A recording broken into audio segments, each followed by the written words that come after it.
The Tom Woods Show, episode 712. Prepare to set fire to the index card of allowable opinion. Your daily dose of liberty education starts here. The Tom Woods Show. If you're a homeschooling parent and you're tired of running yourself ragged, then check out the self-taught Ron Paul curriculum.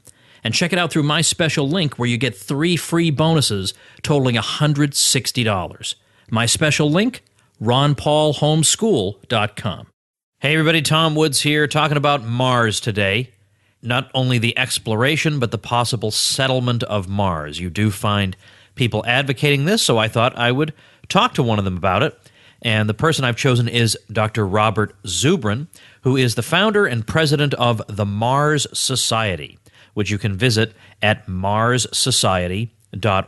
He's the author of many books. The one that's most relevant to our conversation today is The Case for Mars, the plan to settle the red planet, and why we must.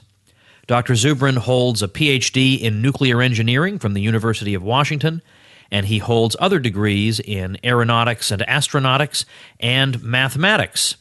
Dr. Zubrin, welcome back to the show. Thanks for having me. I don't remember how many episodes ago, many episodes ago in the past that I had you on, but we got to discuss Mars only toward the end of the episode, and I had people begging me to bring you back on to finish that conversation. So I'm afraid I am going to have to ask you a few things you've been asked a million times before. I like to avoid that on the show, but it's sort of unavoidable. The first question that you probably get is why? Why Mars? It seems not like the most hospitable place in the world, so why Mars? Well, there's 3 reasons to send people to Mars. One is for the science, to find out if there's life on Mars, because if there ever was, it means life is abundant in the universe. Second is for the challenge. Societies grow when they're challenged and stagnate when they are not. And a Humans to Mars program be a terrific challenge to our society, to the youth of every country that participates. Learn your science and you can be explorer of new worlds. And out of that, we would get an immense amount of intellectual capital in return. Young scientists, engineers, inventors, doctors, medical researchers, technological entrepreneurs, that would pay us back big time. But finally, there is the future. Mars is the closest planet that has on it all the resources needed for life and therefore human settlement. And if we can do what we can do in our time, which is establish that first little Plymouth Rock human settlement on Mars, then 500 years from now, there will not only be new branches of human civilization on Mars, but on thousands of planets orbiting stars in this region of the galaxy. We will have transformed humanity into a spacefaring species with an open frontier and infinite prospects before it. And there can be nothing more valuable than that. And I will have to say that just as Americans today, when we look back to Columbus's time, do not consider all the court intrigues in Europe of that time as being of anything like the importance of Columbus's voyage. So that people 500 years from now, looking back to today, won't think of all our little political rumbles and geopolitical squabbles of any importance whatsoever compared to what we did to open up the future. All right, let's say for the sake of argument then that human settlement of Mars is something desirable. When I look online, I see all different approaches that are recommended as to exactly how we ought to go about it. And I've seen, for example, the proposal by the people at Mars One who say it ought to be a one-way mission because it would be a lot easier than trying to design a mission that would also have the capability of bringing everybody back. Where do you stand on this? How do you imagine this happening? Well, I believe that the first human missions to Mars will be round-trip missions, that we will do reconnaissances first, and then we will identify the best places for permanent settlement, and then people will go to Mars one way. With respect to Mars One, the problem with Mars One is not the one-way mission plan. A one-way mission plan is, in principle, okay if you're prepared to follow it up with reinforcing missions. Now, do you want to do the one-way mission as a settlement mission, not a suicide mission? And the problem with Mars One is they don't have the resources to do even one mission, let alone an unopened string of missions. You're certainly not going to fund that with a reality television show. So I don't think that the one-way mission is intrinsically bad, but you've got to be prepared to carry it out. It can't be a one-off. A one-way mission has got to be a settlement program. I want to talk about funding this a little bit later. Let's talk about the kinds of scientific objections or just physical limitations, for physical challenges that you would face that no doubt are raised again and again when you talk about the settlement of Mars. The first, I'll just say a few of them. One would be the temperature. One would be the atmosphere is unbreathable. One would be gravity is different there from what human beings are accustomed to. And one would be radiation levels. Now, why collectively is this does this not put the kibosh on the whole thing? Well, it kind of puts the kibosh on the whole thing in the same way as a 10-year-old's argument that 5 inches of snow clearly makes it impossible to go to school. That is, if you're looking for reasons why you can't do what you don't want to do, it's easy to come up with them. And I have to say, there's a lot of people in the space establishment and NASA, and parts of NASA anyway, who have been looking for a snow day with respect to Mars and seek to take every difficulty and claim that it's a showstopper. But they're not.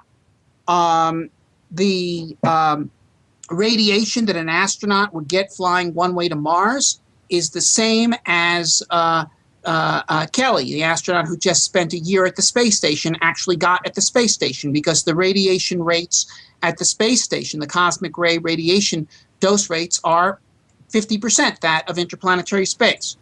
And frankly, if you calculate the radiation dose you would get on the whole round trip, it represents about a 1% risk of getting cancer at some point later in your life.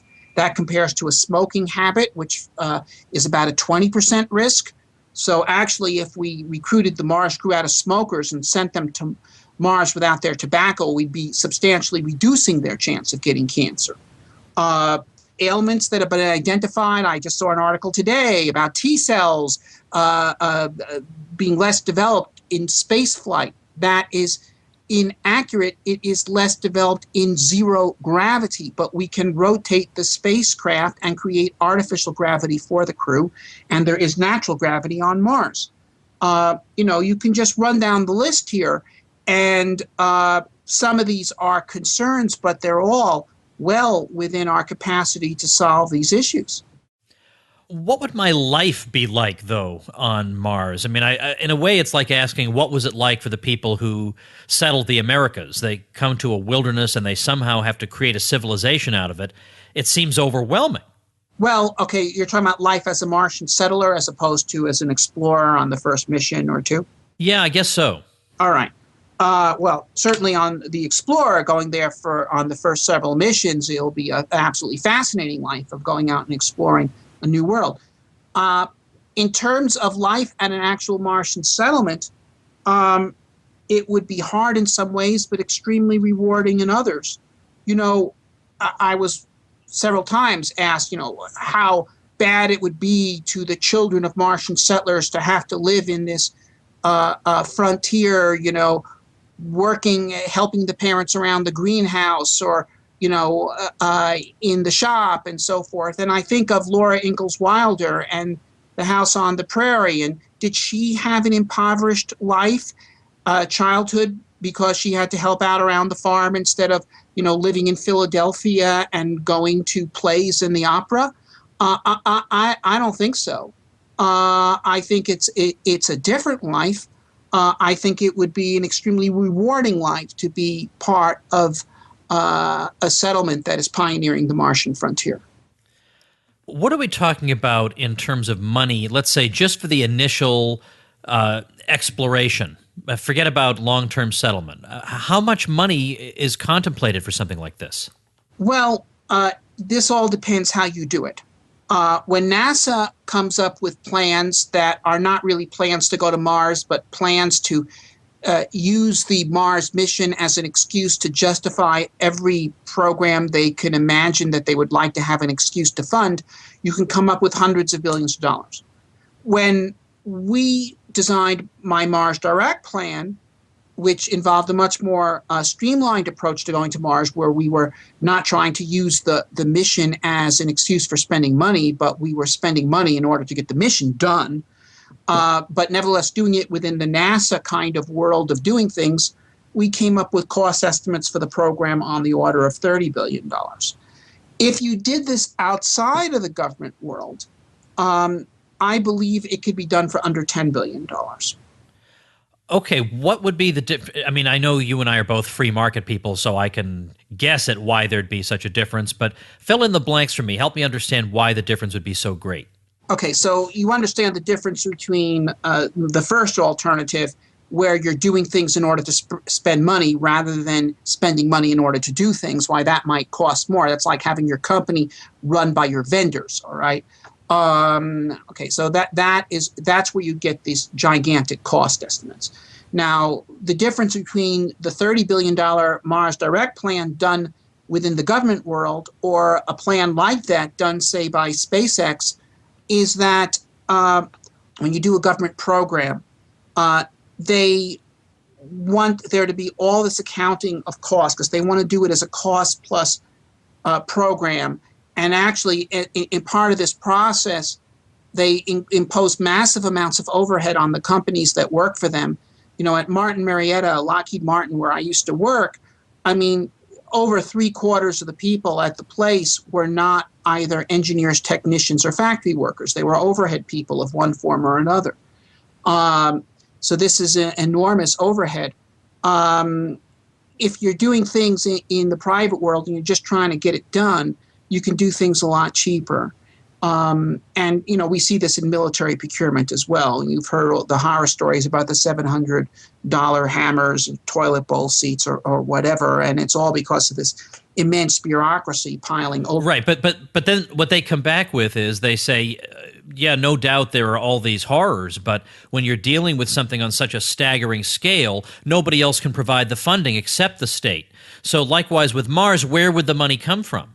Well, okay, if you say it has to come from the government, what you should do is instead of having the government oversee the program and impose all these requirements and kind of try to co-design the system with the vendor, you should just say to someone like Elon Musk, look, Elon, this is what we want. We want a heavy lift launch vehicle. It's got to be able to lift 100 tons to low Earth orbit. And we're willing to pay $5 billion to develop it, and it has to be able to do recurring flights at no more than $300 million each. Okay?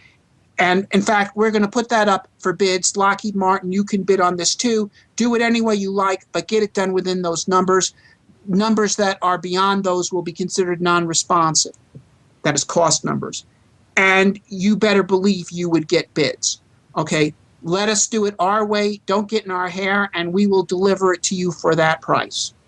And don't complain if it costs us much less than that, so we can go laughing to the bank because you're giving us $5 billion to develop a heavy lift launch system. If we can develop it for $3 billion, that's, you know, our good luck. If it costs more than $5 billion, we'll pay the difference.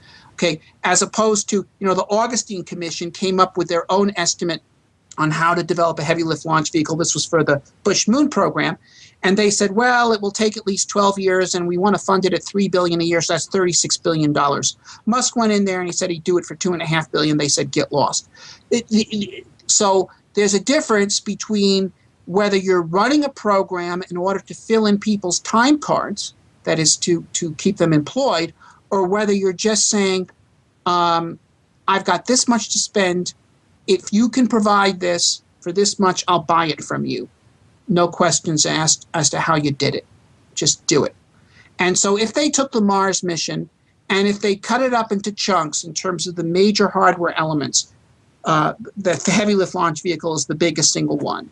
And certainly $5 billion would do it. The Dragon already exists as the capsule. The space habitat element, $1 billion. A Mars lander and ascent vehicle, $3 or $4 billion. And then a couple of miscellaneous items, spacesuits, surface reactors, so forth, $1 billion or $2 billion. And you've got yourself a $12 billion Humans to Mars program. This is how you could do it. And you could do it easily within the next 2 terms of the next administration. All right, let's look farther out into the future then. Let's imagine that it becomes possible to have not just exploratory missions, but large-scale settlement taking place.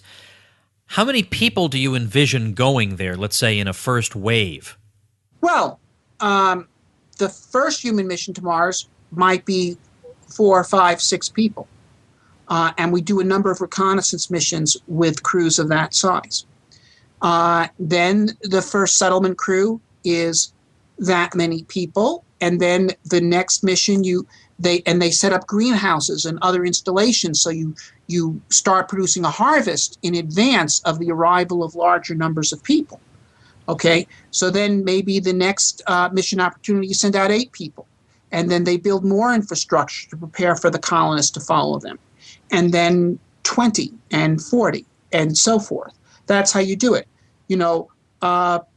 When the Mormons went west, they would stop, they would plant a field, and they would move on, and the next wagon train that came by would harvest it, what had been planted before them. And that's sort of the idea. Okay, so then at some point, I guess the idea would be that well into the future, the settlement becomes self-sustaining, just like any civilization. Eventually doesn't require any further subsidy, it becomes self-sustaining. But between now and getting there, it seems like it would be a much larger expenditure than just the relatively small amounts you're talking about for exploration.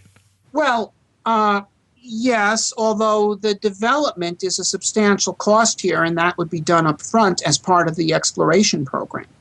I believe, if you put in, order of $10 billion or even 20 to to develop all the hardware for the exploration program, you do that over 10 years, that's $2 billion a year, that's 12% of NASA's budget.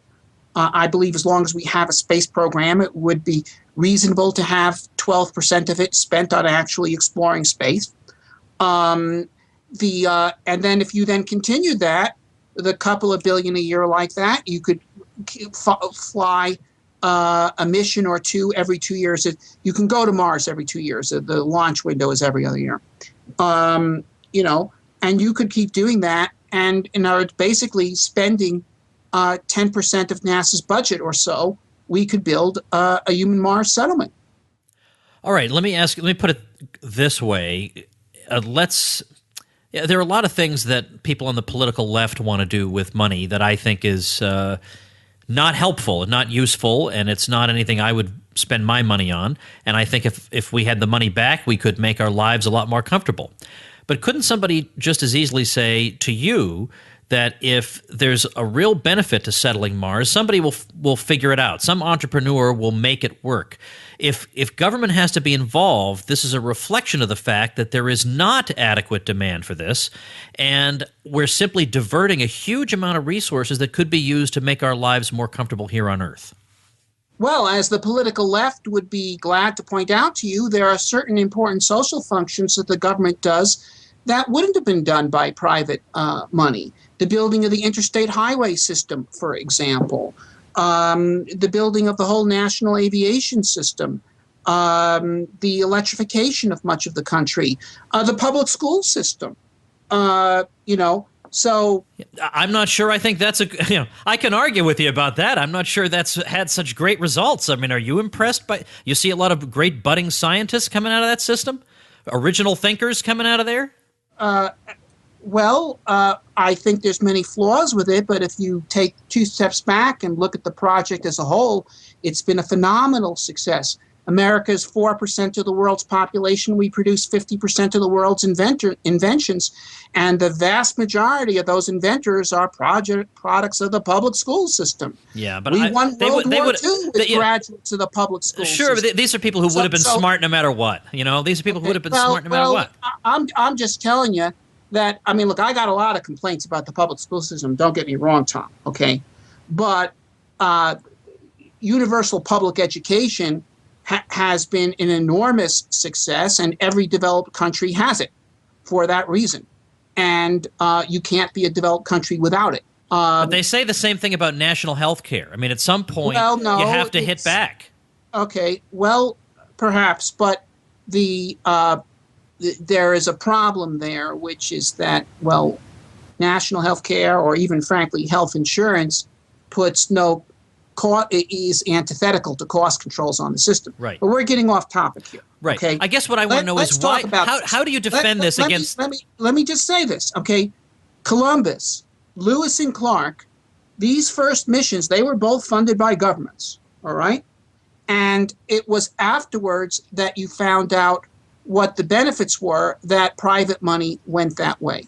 Now, first of all, you brought up the issue of the political left. Now, the political left is not opposed to governments taking initiatives, but they do have certain different ideas than Humans to Mars associated with how they would like the government to go. Okay? Now, I have to say that if you do a Humans to Mars program that costs $400 billion because it's maximizing its costs, they have a point. That is abuse of taxpayer money. All right? And there's plenty of other things, both the projects of the left and also national defense and many other things that are projects of the right that could use that money. So it is the obligation of the space program to get its goals done within in a cost-effective way and not be grossly abusive of the Treasury. All right. But if we do reduce this now to these, 10, 20, $30 billion, the cost of a small to medium-sized military procurement, and we look at what we're getting out of it, okay, we're getting a new world. We're getting a chance to put our stamp on the future. I mean, look, you and I speak English.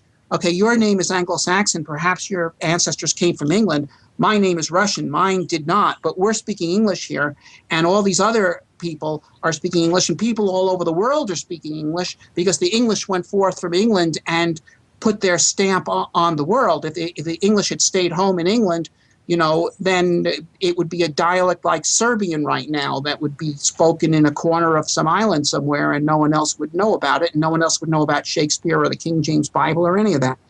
And or Magna Carta, more importantly. And so there's that. And then as far as, look, okay, let me talk to the left right now. Okay, you're concerned about education. Well, do you think we're improving American education by testing the kids to death with standardized tests? I don't think so, and I know plenty of public school teachers who think this is pure nonsense too. Common Core, massive standardized tests, the rest is just bullshit, okay?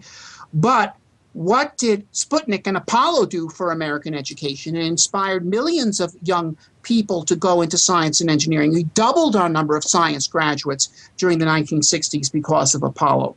And in this day and age where science and engineering is open not just to boys but to girls, the effect on education would be much greater than it was in the 60s. You cannot, look, I was actually a school teacher myself for 7 years before I became an engineer, and I taught in good schools and bad schools and in between schools. And my takeaway from that experience was anybody can teach kids who want to learn, and nobody can teach kids who don't want to learn. So how do you get kids that want to learn? You got to create the environment. And if we say this is a nation that is pioneering the future out in space, you're going to get millions of kids that want to learn. And that may well be, and I love to see kids who want to learn. That's fantastic. I just want to know how you – it seems like I could just come at you and say, this sounds like a project where scientists are saying, look, we think this would be really cool, so therefore we're entitled to your money, and we think our project is more important than what you would spend your money on. And that just sounds like the left to me. Well, everybody in every area tends to prefer their own business, okay? But the fact is, I think this is strongly justifiable. I think it is justifiable in terms of mobilizing our technical capabilities, in terms of massively increasing our scientific and engineering intellectual capital in this country, which, by the way, is that and our other intellectual capital, that's where our wealth comes from. Our wealth comes from the creation of new inventions, new ideas that lead to new industries, as well as, new medical cures. You want to improve public health? Well, find the cures and so forth. And So the creation of intellectual capital that this would result in itself would massively repay the cost of the program. Just as, I mean, look, who do you think built Silicon Valley? Who were these 40-year-old technological entrepreneurs of the 1990s? They were the children of Apollo. They were the 10 and 12-year-old little boy mad scientists making rocket fuel in the basement in the 1960s. That's who they were. Okay. Now, I happen to be a little different than most of those guys. I was one of them, in that I actually ended up doing space. But the rest of them went out and did computers. The rest of them went out and did biotechnology. They did all kinds of stuff that has benefited us in any number of ways.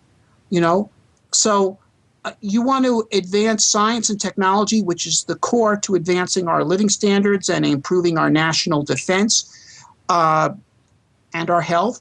Well, create intellectual capital, and there is no more powerful way to do it than this. One other thing, is it possible, I mean, can you imagine getting to a point where this kind of project could be handled with private money? Well, sure, because I believe that once people become established on Mars, okay, well, first of all, what will happen is, first we're going to become self-sufficient in bulk goods, things like food. We don't want to import food from Earth. We can grow food on Mars. We can make steel on Mars, okay? Mars is red because it's very rich in iron oxide, okay? So we can make steel, we can make glass, we can make ceramics, bricks, plastics. There's carbon on Mars, unlike the moon, and so forth. So we can make all these bulk goods, and we can make a variety of other things. Now, as the level of craft and industry advances on Mars, you're going to be reduced to only having to import rather specialty items, computer chips and so forth, which require a larger division of labor, but which don't weigh very much. So the cost of transport is way down. On the other hand, what you're going to have on Mars is a group of technologically adept people in a frontier environment where they're forced to innovate and free to innovate. And they're going to make inventions for themselves. They're going to have enormous value back on Earth. For example, since their agriculture is going to be greenhouse agriculture, they're going to have a tremendous incentive to maximize the production of every square yard of land in those greenhouses. So they're going to go in for genetic engineering. They're not going to let any kooks hold them back saying, oh, we're afraid of killer tomatoes escaping out of your greenhouse. They're going to do this, and these inventions, which will benefit them, can be licensed on Earth and will produce income on Earth that they can use to pay for their their imports. But furthermore, will greatly advance life on Earth. 19th century America, we had a tremendous labor shortage here. Okay, that's one reason why it was so attractive to immigrants, because pay rates were higher. But at the same time, that put a tremendous incentive here on manufacturers, for example, to come up with inventions, labor-saving machinery. So we became the nation of invention. We, picked up from the British, and we started driving the Industrial Revolution like nobody's business. And that created our great standard of living, but it's what has uplifted the world. First Europe and Japan, and now even China and India are coming out of poverty because of those inventions made by the frontier society that had to make them. Well, I mean, I do understand there is this crossover argument that you can make from military technology and a lot of government investment. My initial response to it is just that I think a lot of these are things that would have been invented anyway, and they would have been invented at the pace society wants them to be invented. We might have been able to invent the iPod in 1900, but at what cost? I think the American railway system probably was premature. It wound up going bankrupt. There were all kinds of problems. It would have been better to let the market do it. And there were market innovators in the railway system. So I would rather just do whatever possible to keep the state out of this, keep the politics out of it, and encourage private entrepreneurs. And maybe Mars could really be a new world. We wouldn't have to live with Nancy Pelosi anymore. Well, I just think that sometimes you got to plant the seeds. Sometimes the government's got to take the first step. Frankly, if we didn't have government involved in rocketry, we would probably be living under Soviet rule right now. So, one cannot be an anarchist in a world in which there are governments. Look, there's a difference between government taking a constructive, creative role and government taking a destructive, restrictive role. I mean, the problem with government is not that sometimes it does some great projects like, development of atomic energy or the development of rocketry or, frankly, jet airplanes. The problem is government when it's used as an element of, hyper-regulation, making it impossible to set up new industries or even build buildings. So government is a mixed bag, and what we need to do is get government to play a positive role and not play a negative role. Tell us about the major book that you wrote on this subject, The Case for Mars. What are people going to get in that book? I'm linking to it at tomwoods.com/712, today's page. Okay, well, I've written a book called The Case for Mars, which people can get on Amazon as either a paperback book or a Kindle book. And what this book does is it explains how we can get to Mars in our time, and how we can get to Mars basically within 10 years of program start, using technology that either we have now or which is within reach. In other words, how we can explore Mars, why we should, how we can start building bases on Mars, how we can settle Mars, how we can even terraform Mars, transform Mars from the dead desert world it is today, ultimately into a fully living world. Really put the total disproof to the environmentalists who wish to represent humanity as a curse upon nature, showing that we are the vanguard of the biosphere. We are the vanguard of nature. We are able to bring dead worlds to life. That is who we are. And we are the vanguard of life on Earth. And so that we don't just bring life to Mars, we bring Mars to life. And then where the future goes from there. And what this means, by the way, for our society in terms of countering the tendency towards stagnation that we have if you don't have an open frontier. Historians have written, notably Frederick Jackson Turner wrote a tremendously important essay called The Significance of the Frontier to American Society. And it was the challenge of the frontier and the idea that there always is a new place. And there's always a place where the rules haven't been written yet and where everything to be found hasn't been found yet. That this has been key to the creation of not only American society, but the American character. And that the threat that he identified, this was written in 1892 when the frontier was first declared closed. That is when the Western California, Oregon, Washington, moving east and the plain settlers moving west had finally met. He said that this would lead to a more bureaucratized society, a more stagnant society, a less optimistic society.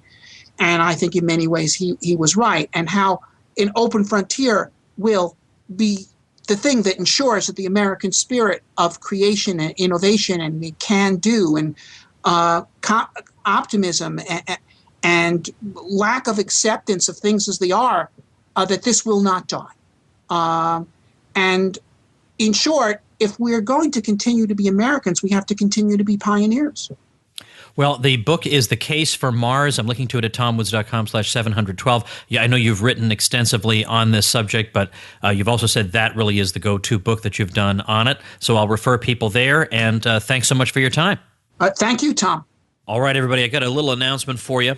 Bob Murphy, who is a friend of the show, I'm going to get him back on one of these days. I'm going to get him back on. Ever since we created the Contra Krugman podcast, he's been a little scarce on this particular show. We got to remedy that. But he has finished his course on the history of economic thought for libertyclassroom.com. And that's really, really interesting stuff. He starts with the pre-classical economists and really the pre-classical economists, and then goes through the classical economists, and you'll learn about Adam Smith and David Hume and some other names that might be less familiar to you. Then he's going to take you through the 19th century, and that's going to include a lot of figures you've heard of, including the French classical economists like Frederick Bastiat and Say, and also John Stuart Mill is covered, Karl Marx, Karl Menger, who of course gives birth to the Austrian school, and a bunch of other names as well, including Bombaverk, about whom Bob is very much an expert, and ending with Alfred Marshall. Very much worth listening to because you're going to understand economics a lot better by watching the twists and turns that it takes in its development. We see who was right and who was wrong and why were they wrong, and what insights can we gain actually sometimes through their errors. So great stuff. I believe this is the 17th course we have over at libertyclassroom.com. You can listen to on the go, download it for your use anywhere you like. Lots of fun stuff. And then, of course, I do occasional live sessions with Bob where we take your questions in real time. So if you haven't done that already, check it out at libertyclassroom.com. If you want a coupon code, I'll have some coupon codes up on today's show notes page, tomwoods.com/712. All right, that's it. See you tomorrow. Become a smarter libertarian in just 30 minutes a day. Visit tomwoods.com to subscribe to the show for free, and we'll see you next time.